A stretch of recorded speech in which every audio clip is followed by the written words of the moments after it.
Hi, I'm Michelle Segrest, and welcome to the Factory of the Future podcast. This podcast is inspired by my 3-volume book series on the evolution of modern manufacturing. Each episode features engaging conversations with game-changing experts discussing the processes and innovations that are changing the landscape of modern manufacturing. Thank you so much for listening. Please do me a favor and leave me a 5-star rating on iTunes and take just a couple of seconds to leave a review. And then go ahead and hit that subscribe button right now so you don't miss a single episode. I'm so excited about this episode of the podcast. I'm really happy to welcome Ari Copeland as my expert guest. Ari is an operations specialist at Black Veatch Corporation. He has water and wastewater treatment background, civil engineering, environmental engineering, as well as a dual licensed water and wastewater treatment plant operator. And he works on the construction side of major water and wastewater infrastructure improvement projects for the past 16 years. Ari assists with troubleshooting, startup and commissioning services, as well as providing operator training and other services to support the water and wastewater industry. Ari is passionate about including others and looks at it from a very practical viewpoint. Workforce and connecting across differences, as well as preventing roadblocks to communication. Ari is a member of the American Waterworks Association, and he sits on the AWA Diversity and Membership Inclusion Committee and is an incoming director at large, which is a board-level position with AWA. Now, Ari has a really interesting and intriguing story to tell about diversity, equity, inclusion, and he's passionate about helping industry professionals embrace different groups and different perspectives. He strives to recruit professionals from various backgrounds and cultures and to create a more diverse industry environment. We will discuss all this in great detail in this episode. So now, without any further delay, I'm so excited to welcome Ari to the podcast. Welcome, Ari. It's just wonderful to have you here. Yeah, thank you, Michelle. I appreciate that warm welcome. It was great.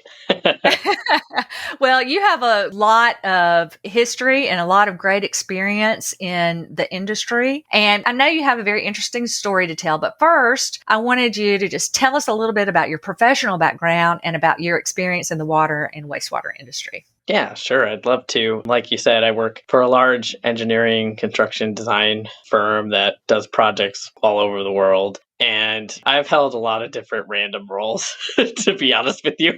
I'm kind of like one of those people that just there was a hole, I kind of tried to fill it, basically. Worked in the government. I've worked for a nonprofit association called the American Waterworks Association, or AWWA. And now I work for another private consulting firm called Black Veatch. I've worked on the design side of water and wastewater treatment, conveyance, major infrastructure projects, and then now I work more on the operations side of those types of projects. And generally, I'm supporting what my company does on the construction phase side to help the utilities bring their new treatment plant online, or pump station, or really whatever we're talking about, or providing like an O&M kind of lens to design, which is very needed. Engineers are really good at designing ththings, but sometimes they just don't have the framework to understand that what we're designing, even though this sounds silly, and I always laugh when I say it, because it just seems so like, well, duh. But, if they don't have the framework to understand what's required to maintain or operate the equipment, they're not going to think about how someone's going to be able to do that. Sometimes we could design something where there's very little space around the piece of equipment and someone can't even really get around it to fix it or remove it, or maybe we don't provide an access to remove it, right? So it's just like really like common sense things. Like we do reviews to make sure it's constructible, but sometimes we just don't think about, is it actually operable? Yeah. So those are like different things. They're both important. Whoever said that water and wastewater is not an exciting and fun and interesting profession just really didn't know, right? Yeah, just the people alone makes it thrilling, in my opinion. I interface with a lot of interesting people, and I mean that in a good way. Sure. Different personalities that make the industry go round, or as I say, keeps the water flowing and the wastewater flowing. So yeah, but that's more or less what I do, at least in my current role. I'm a global employee where I work, so The utility could either be in my backyard, which I have a startup kind of pretty close to where I live, which is Kansas City, Missouri, or, I could be in California, which is where I've spent a lot of my time the last couple of years. So, I've lived in 7 states so far. Just So, during your professional career, you've been to 7 different states or lived in 7? yeah, well, kind of. Two of them were for school, but the rest were related to work. And that's Yeah, just in 16 years. That's not a long time to be moving so much, but right. hey, it's exciting and it changes it up and gives you something different to look forward to. You've had a lot of different positions, and as you said, and you've kind of been the person that jumps in, and whenever they need somebody to do this next job, you raise your hand and say, "Hey, I'll try it." Do you think you'll stick with what you're doing now for a while, or is there something else out there that you want to explore sometime in the future? I enjoy what I do for now. I don't know. I always just keep my eyes open and try to pick up new skills. Maybe is more what I try to do. Maybe not new job, but it's more of like new skills. Because to me, like what I do encompasses so many things. I never do just one thing. Like this week, I did a lot of writing, but then I had to think through how we're going to commission process at a wastewater treatment plant in Colorado.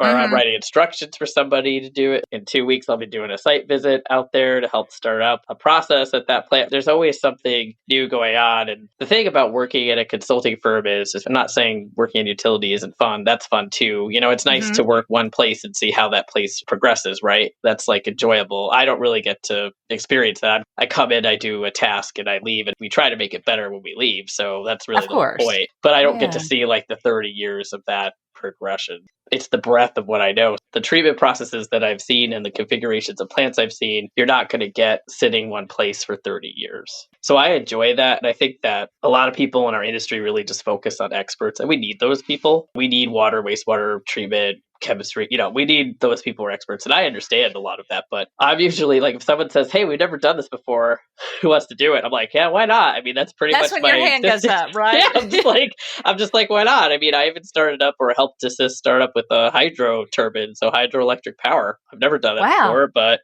why not? It either turns or it doesn't, right? That's what I said. I was like, I'm not sure. This seems like 99% equipment focused. Am I missing something? That's easy. But yeah, that's pretty much what I do. That's what I enjoy. I just like learning new things or new skills and meeting new people, because I always tell people this industry is a people business, even though people don't believe me. I think every business is really a people business, but I think this one is I think water and wastewater is a very relational business where you make connections with people. That's how you keep being, of service to them, right? If they don't like you, that's right, they're going to hire you. It doesn't matter. There's lots of places that can do the same thing that I could do. It just comes down to that. People ask me all the time, how can you go to all these wastewater treatment plants? And what's that like? And, and I start to describe it and tell them, about the bugs flying everywhere and, the smell and what it is. And they think, well, and you think it sounds like you really love your job and you're going to wastewater facilities and it is fun. But I agree with you. I think it's the people. It's because the people are so welcoming and wonderful. And what we're doing in the water and wastewater industry is vital to the world. Right. Every time you flush a toilet, you think about us, right? Yeah, right. I tell people, for me, it's personal.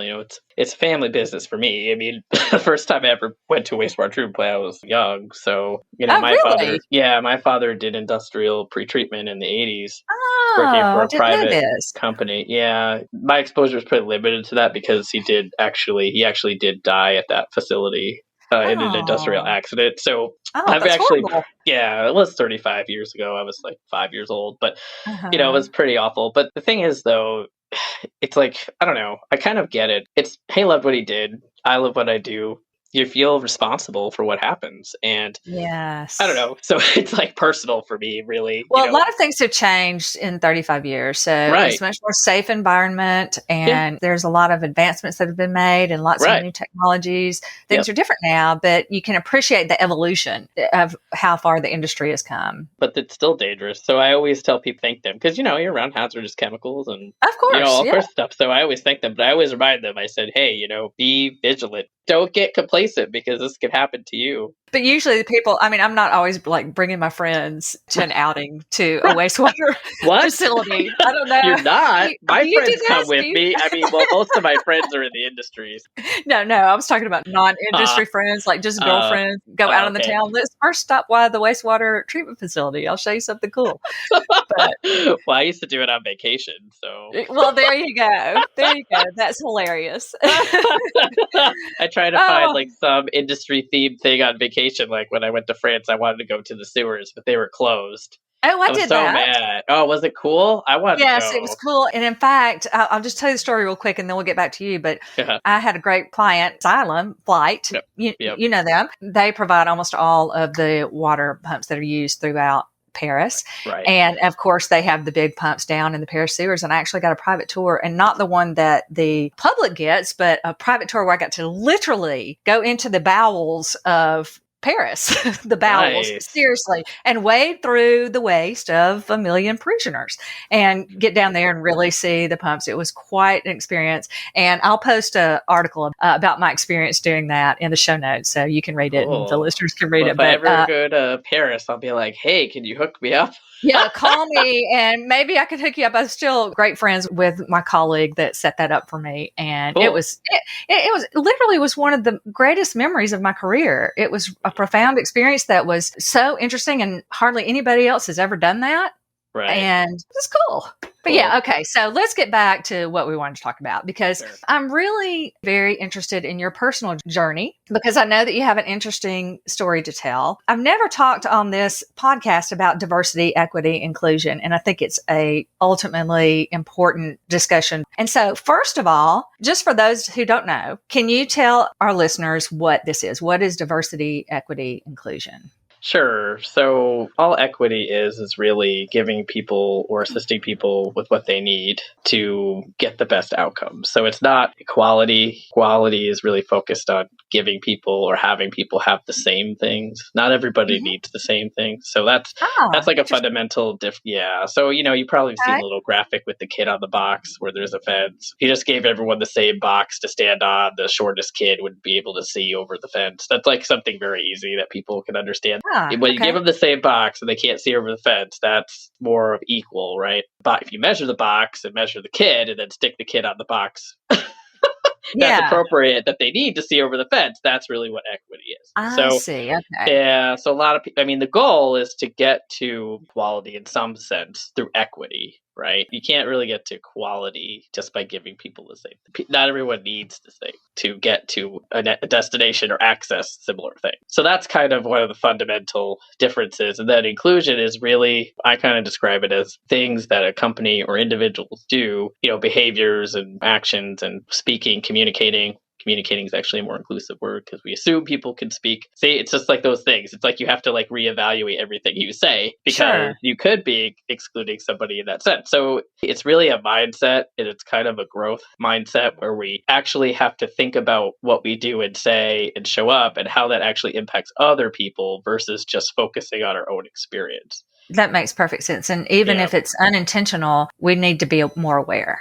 Yeah, most of the time it is. I would argue almost including on my end, I'm not an exception to this. Right. It's not an endpoint. It's just a continuous journey of improving slightly. And it takes time. You have to actually really change. You have to just stop it and think. And sometimes even when you make mistakes, taking ownership of that is part of the process. And for some people, that's the barrier. Sure. Yeah, because it's hard. So inclusion is just really kind of creating a safe environment. Some people throw around the terminology psychologically safe, psychological safety, which was kind of coined, I believe, by Google because they wanted to understand what makes effective teams because they're all about innovating and that they do that in a team format, which most of us do. If you work in the water and wastewater industry, it's a team format. It's not a team of one. That's for sure. It wouldn't work if it was a team of one. Let's put it that way. So they wanted to understand, well, how can we innovate or make effective teams? And what they found is there was 5, I think, key things, and psychological safety was the paramount key element to create the other 4. So like impact, people feeling connected to their work, stuff like that. Dedication, I always forget the other two, but they're interconnected to each other. It's like, if you don't have that, you're not going to have risk taking. You're not going to have people who are dedicated or committed to the work. You're not going to really have people that show up as they are. And that's really kind of a barrier, because if people can't show up as who they are and throw ideas out there or take a risk or do something without fear of, I don't want to say retaliation, but, rejection, whatever you want to put it is, like a negative experience, then they're Right. not going to share, and you may be missing out on a innovation of some kind, like no matter how small it is. So that's really what inclusion is. And then when you include people and you create a psychologically safe environment for them, then you see the diversity of potentially backgrounds. And that can mean many things. It could mean race, it could mean gender diversity, which includes not just men and women, but gender expansive people that don't identify as either or both, or they're on the spectrum somewhere. It could be race, culture, creed, religion. I mean, you just go down the list of how people are different, ability.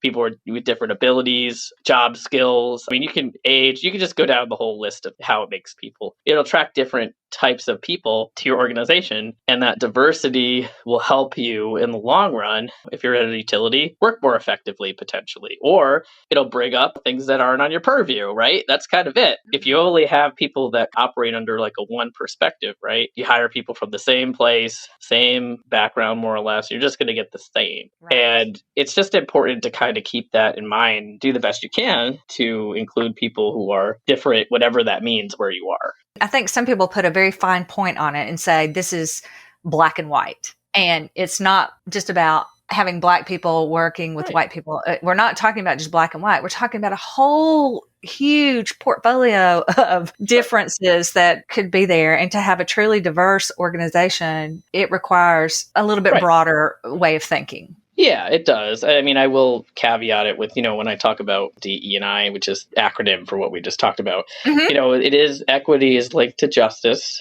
It's based on the social tenets of social justice. We do have to recognize that certain groups of people really haven't had maybe the opportunity to come and be a part of our industry. And we should really work hard to make that possible. And, I can give you examples I could even use Google. Google is a really great example. They looked at their workforce and they said, we don't have, I guess they were highlighting, we don't really have a lot of people of color that work in our engineering department. And it wasn't lack of them trying to find those people. Don't get me wrong, some places don't even look. That's definitely one problem. That's but Google's like, well, why is this the case? Like they actually said why.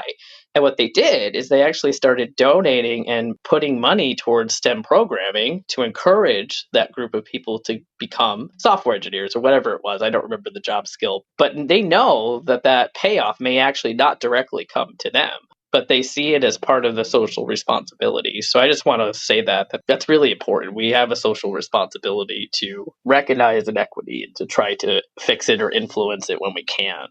So that's really kind of powerful. And I don't know, I like that example of Google because they may not reap the benefits of that right away or as much maybe. But I think it's great that they recognize it as an issue and they're part of solving that collective problem, right? But I will recognize in some places there may not be different cultures or different, it's just trying to figure out how to make the makeup of the group a little bit more diverse. So you at least have a different point of view, or even if it's just different colleges, like actually start taking applicants from maybe schools you don't normally recruit from, because it's been proven that there really isn't any difference between people that go to like Ivy League schools, state schools. Yeah. Like there's smart people that go everywhere. I'm from the South, you're from the Midwest. Even just a different geography makes a difference in the ideas that are brought to the table. Oh, that's for sure. I mean, I'm from Connecticut originally, so I'm a New Englander. Oh, okay. You're New England. So, I mean, now you're in the Midwest, so I mean, even just different parts of the United States of America, you have a lot of different ideas and cultures and everything. Yeah. Oh yeah. Sometimes I would argue it's a different country when I depending where and how people communicate and like what's socially acceptable is friendly. People always knock on people from the Northeast and say, "Oh, well, people from where you're from are not nice." And I said, "No, we're nice. We just don't have the patience or the time to talk to everybody we don't know."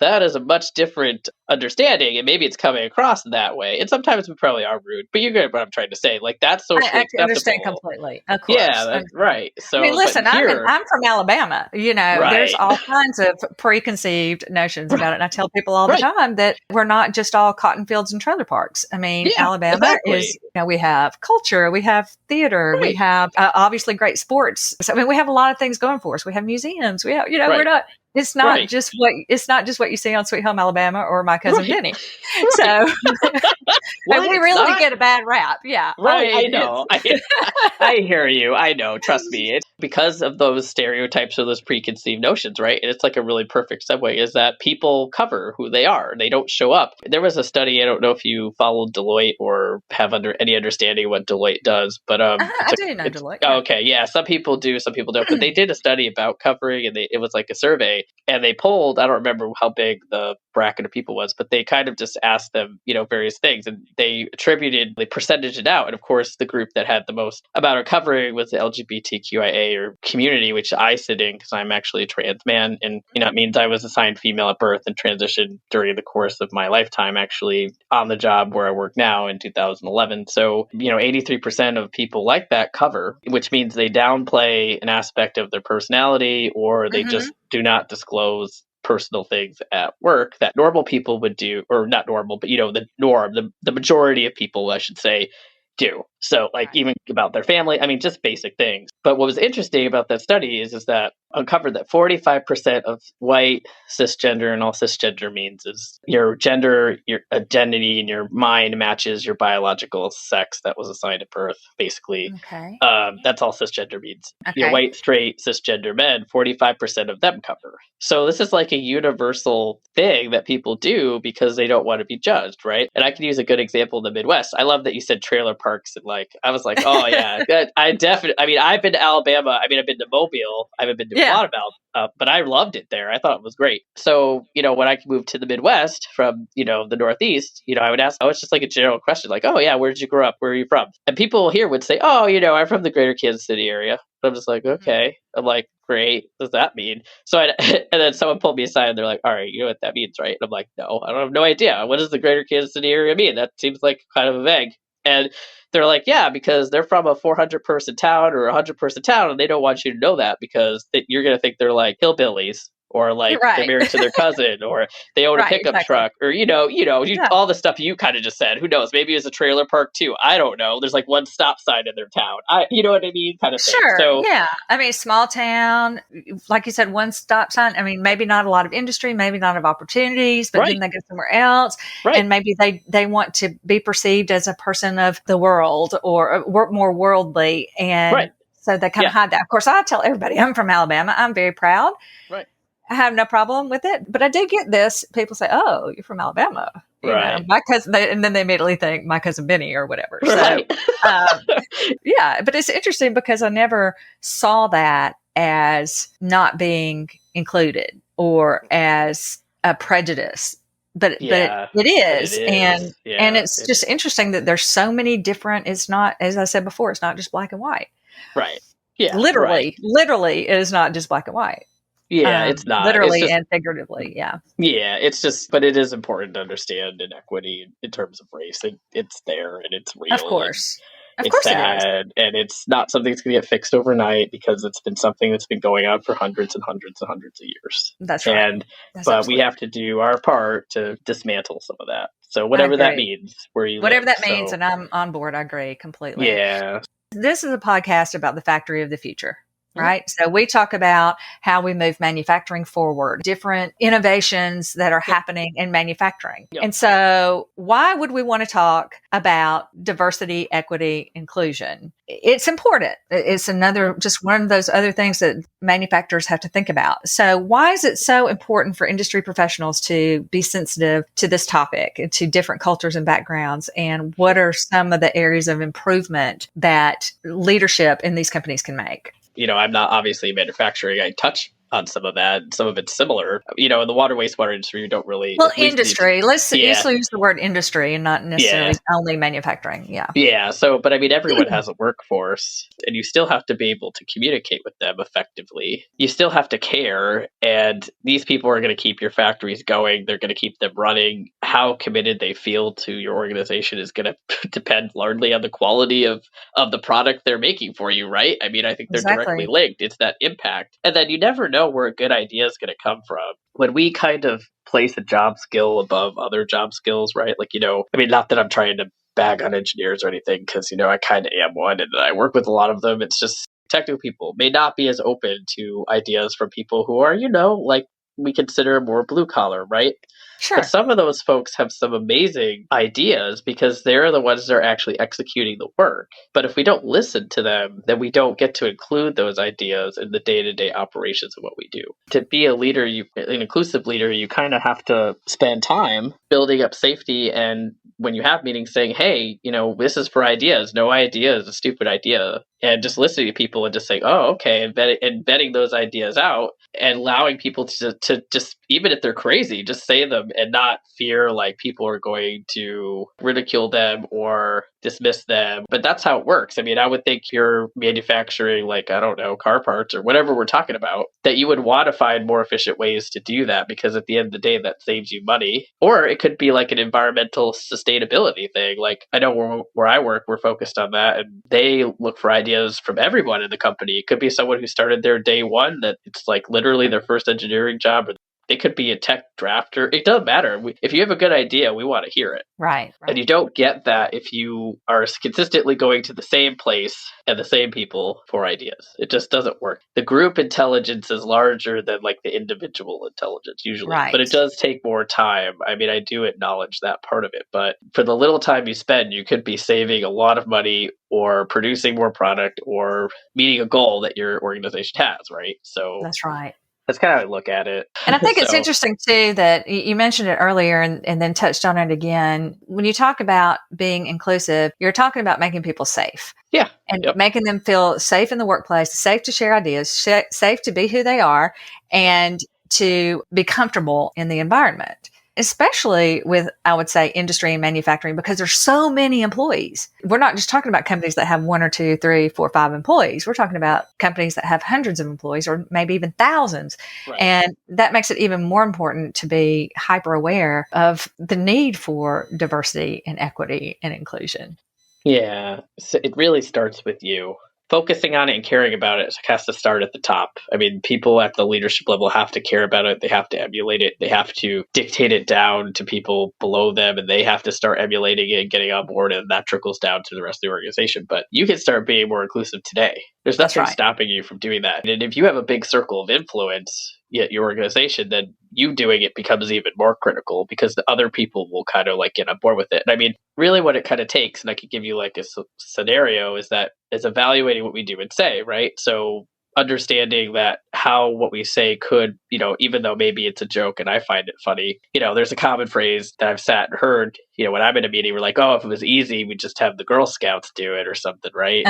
Yeah. Which, is funny in and of itself to many people, that comment's not really geared towards, right? But I mean, you have to kind of understand, if there's maybe female identified people in the room, that may make them feel less safe or less valued, or that easy things are automatically attributed or given to women and girls, and that they're not capable of doing, even though the comment is probably not intended to mean that at all, right?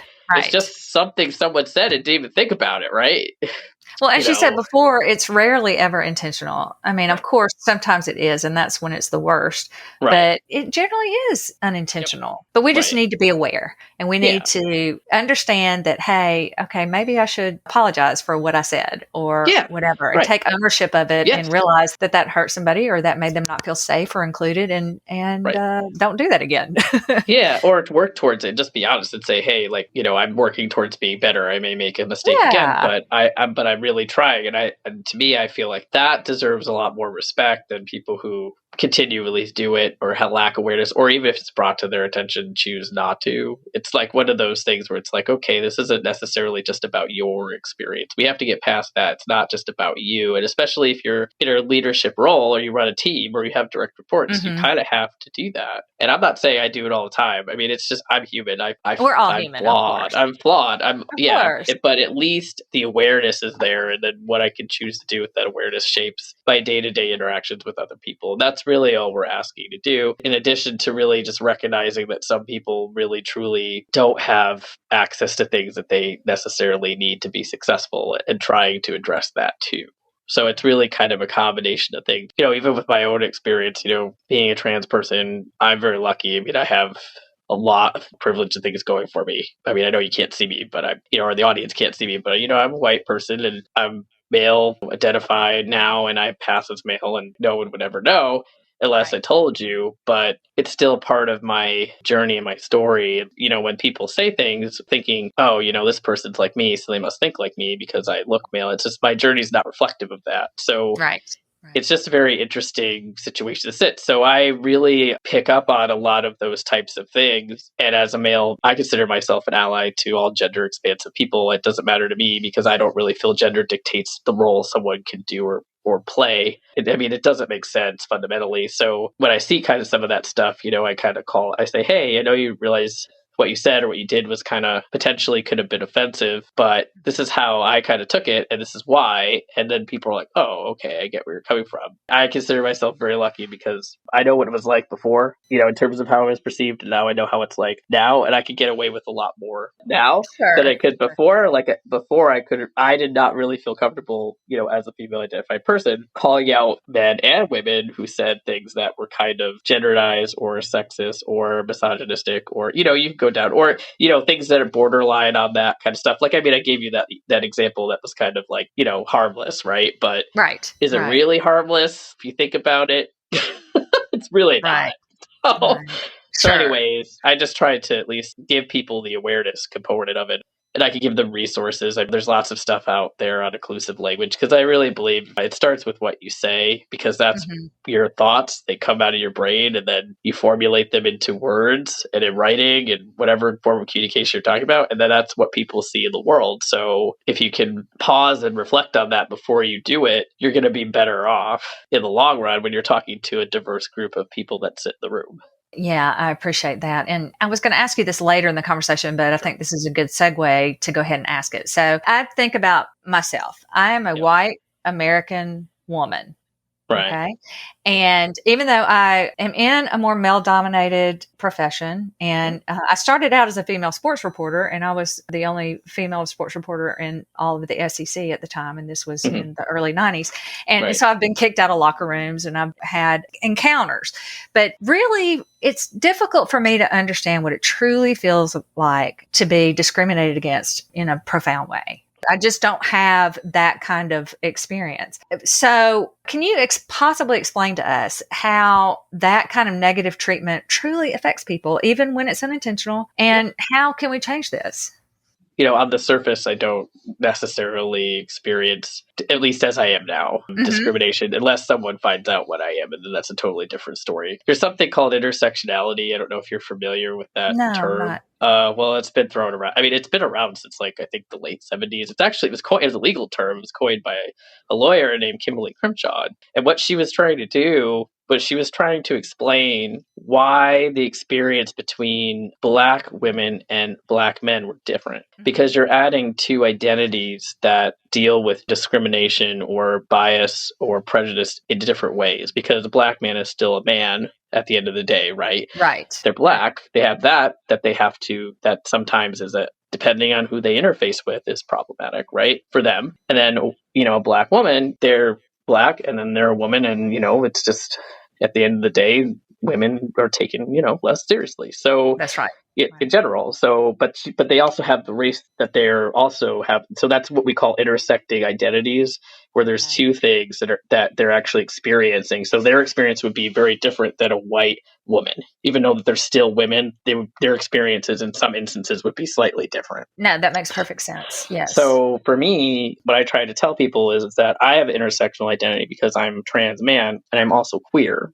So I'm not straight. And a lot of times people pick up on the not straight part. They don't really pick up on the trans part unless I tell them or disclose or have to. So depending on who I'm interfacing with, I definitely can tell when someone is uncomfortable with my presence or does things that kind of directly tells me that they're not okay with my presence.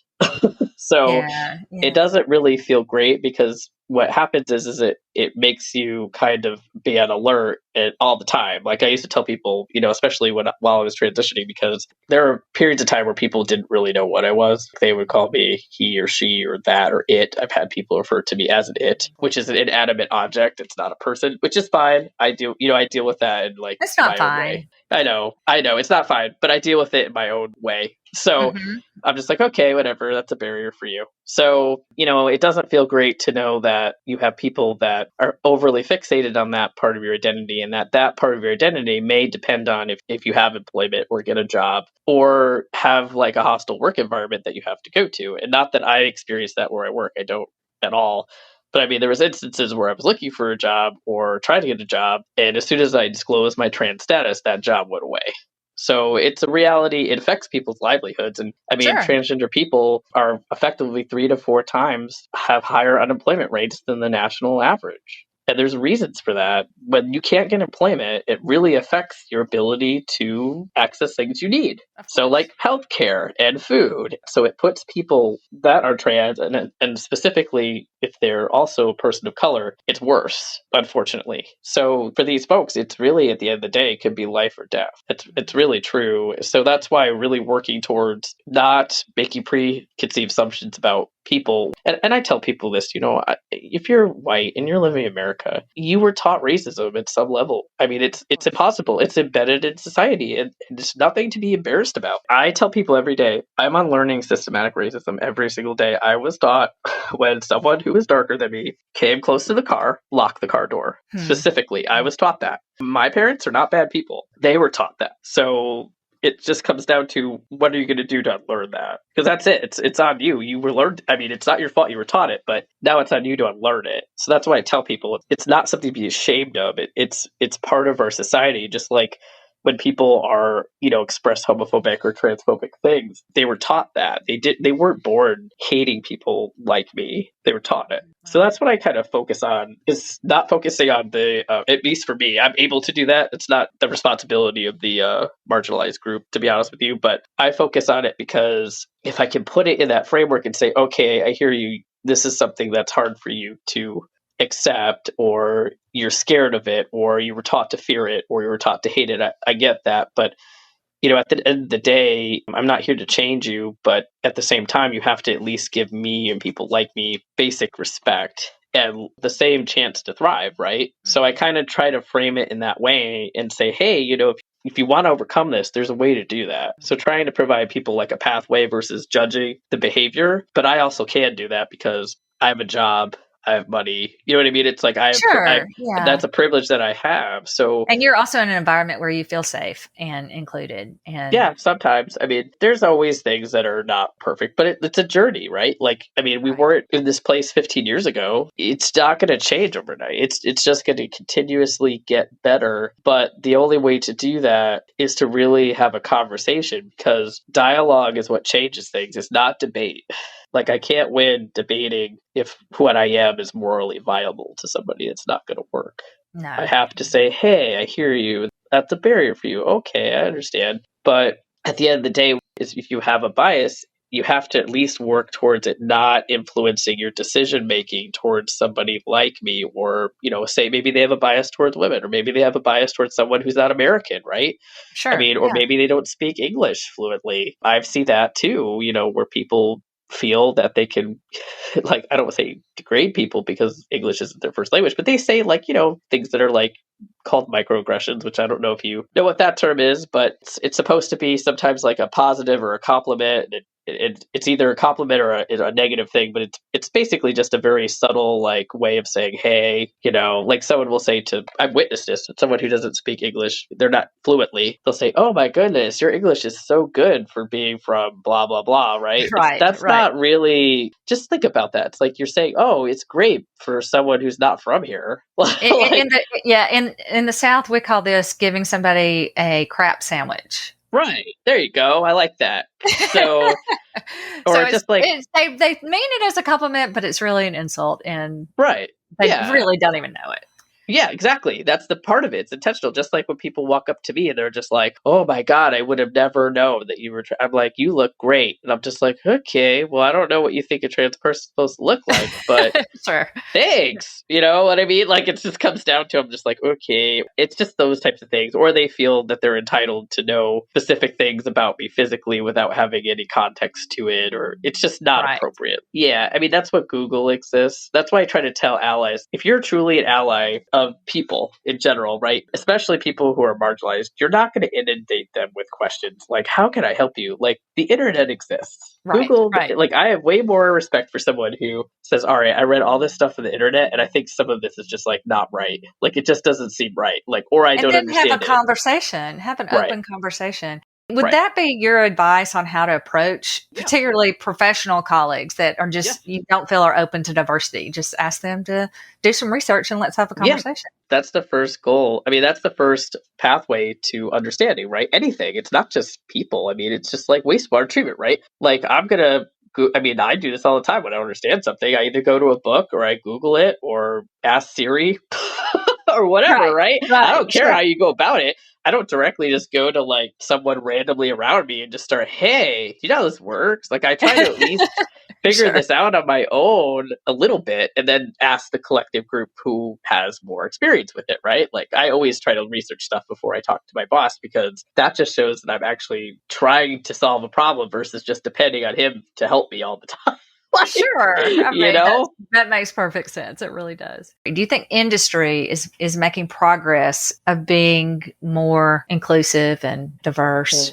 I don't know. It's a hard question. It's hard to say. I mean, I think there's people that care about it. I think there's a lot of people that know how to do it. I think that's the struggle, is they don't know how to do it. And it takes time and money. I mean, I'll be honest with you. It's training people. It's listening to people. It's accepting. I mean, at the end of the day, and this is what most places really don't want to hear, this part of it, is that they really have to sit down with their leadership, which is generally comprised of people who have power, right? On a majority scale, right? And it's not me. I just want to be a straight shooter. It's not me. I'm not attacking anybody who's white. I'm not attacking anybody who's male. I'm white. Right. And I'm male. Okay. Right. I just want to say this out loud because some people, they're like, oh, everyone's always coming after it. It's not that at all. It's that you have, in general, speaking from a leadership perspective in an organization, you make up the majority of the leadership in a lot of technical realms. It's just true. It's factual. Like, and you set the culture. I mean, leadership sets the culture. Right. So if you're not at least on board with acknowledging your own behaviors and actions, why would your employees do that? And if you're not willing to acknowledge the fact that you have power and that you do have some privilege with that, and that doesn't have to be a bad thing. And it's not a bad thing because no one asks for it at the end of the day. I didn't ask for it. I mean, when I transitioned, I got it. It was like a given. It's like, oh, now I'm going to get treated a little bit better because of what people perceive me to be. And that's reality. I mean, I lived it. I know it's true. Sure. So it's like, you can't invalidate that. I literally played the social experiment and that's what happened. So but there's nothing wrong with taking some ownership in that and saying, yeah, you know what, I'm going to use what I have as a power to help other people who don't have access, and acknowledging it and owning it. There's nothing wrong with that. That's actually a really beautiful thing. And if you're willing to do that and really fully learn and read publications and things from people with different experiences, like people who that are, Black or of color, or are women, or are immigrants, or, any Asian, any different background, right? Just anything culturally, and adapting it to that understanding and seeing how people see the world, and kind of adjusting how you kind of show up to accommodate folks, I mean, I think you're going to see a big difference. But I think that's the part that people don't want to hear. They don't want to hear that by doing some of this work, they have to really acknowledge some of the advantages that they've had in life. And to me, I just try to say, well, you didn't ask for them. It just is. And by saying you have an advantage away from the fact that you worked hard for where you got, where you're at. Right? No one's taking that away from you. That's what I try to tell people. No one's saying that you didn't work hard or that you're not deserving or that you didn't get your position because of something, right? I'm not saying that. But I will say, because of what you are, it may have been easier for you to access things that you needed to get to where you're at.